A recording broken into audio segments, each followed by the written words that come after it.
নমস্কার। মহাষ্টমী পূর্ণ লগ্নে আজ আমরা এসে গেছি এখন উজ্জ্বল সার্বজনীন জগদ্ধাত্রী পূজা কমিটির মণ্ডপে। রাত এখন 2:20 আর না, আমরা কিন্তু কাশী বোস লেনের মণ্ডপের সামনে দাঁড়িয়ে নই। এটা হচ্ছে চন্দননগরের উত্তরাঞ্চল জগদ্ধাত্রী পূজা কমিটি। এবছর তাদের নতুন ভাবনা, কাশী বোস লেনের মতনই পুরোটা করেছে। যতটা আমরা ওখানে দেখেছিলাম মনে হচ্ছে অতটাই এখানে দেখতে পাবো।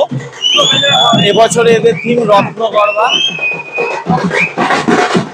চলুন আস্তে আস্তে মণ্ডপের দিকে আমরা এগোই, দেখা যাক কি রকম হয়েছে।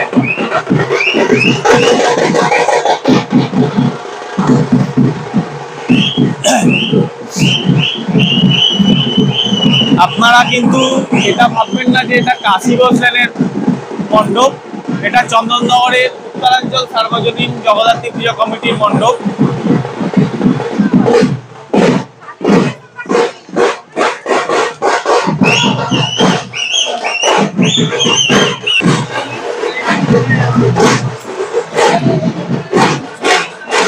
রত্নগর্ভা মানে আমরা যেটুকানি বুঝতে পারছি এখানে বাল্য বিবাহ এবং সতীদাহ প্রথা, এই দুটো বন্ধ করার পিছনে যেই মহর্ষিদের অবদান ছিল, ঈশ্বরচন্দ্র বিদ্যাসাগর এবং রাজা রামমোহন রায়, ঠিক তাদেরকে অনুধাবন করেই এই মণ্ডপটির দিকে তৈরি করেছেন।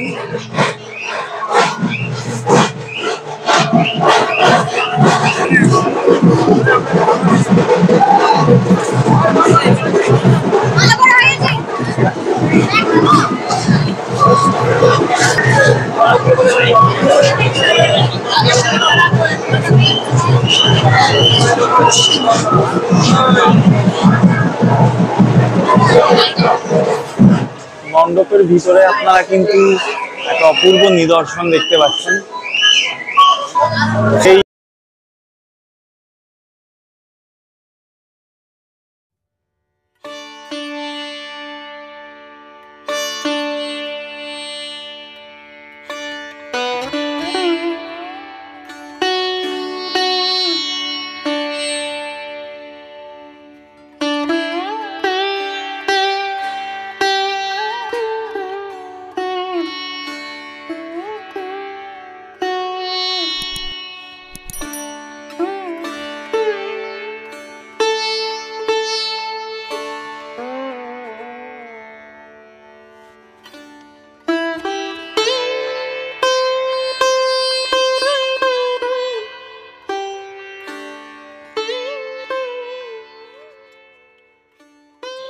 চন্দননগরে জগদ্ধাত্রী পুজোর কিন্তু আলাদাই একটা বিশেষত্ব ছিল, কারণ মা সাজতো একটা ডাকের সাজে এবং ঐতিহাসিক সাজ ছিল।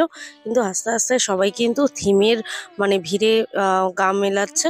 এই ঠাকুর এবং মাকে অসম্ভব সুন্দর দেখতে এবং মাকে পুরো থিমের সাজে সাজানো হয়েছে। তো কাশী বোস লেনের এবছরের যে প্যান্ডেল ছিল রত্নগর্ভা, সেটাই কিন্তু চন্দননগরে ট্রান্সফার হয়ে এখানে সেম টু সেম একটা থিম রেডি করেছে এবং প্রতিমা কিন্তু একটা থিমের মতো করা হয়েছে, খুব সুন্দর মাকে দেখতে। তো চলো আজকের মতো ভিডিওটা এখানেই শেষ করছি। ফিরে আসি আরও অনেক নতুন নতুন ভিডিওর সাথে। তার জন্য তোমাদের ফলো করতে হবে আমাদের চ্যানেল মাইসেলফ সৌমশ্রী, চাইলে ফেসবুক পেজ মাইসেলফ সৌমশ্রী এবং ইনস্টাগ্রাম আর আমাদের ফেসবুক হ্যান্ডেলে ফলো করতে পারো। আর ভালো লাগলে সবার সঙ্গে শেয়ার করো, একটা লাইক করে যাও, কমেন্ট করে জানিও কেমন লাগলো। তো চলো আজকের মতো বিদায় জানাচ্ছি এখানেই। ফিরে আসছি আরও অনেক ভিডিওর সাথে। সবাই খুব ভালো থেকো, সুস্থ থেকো।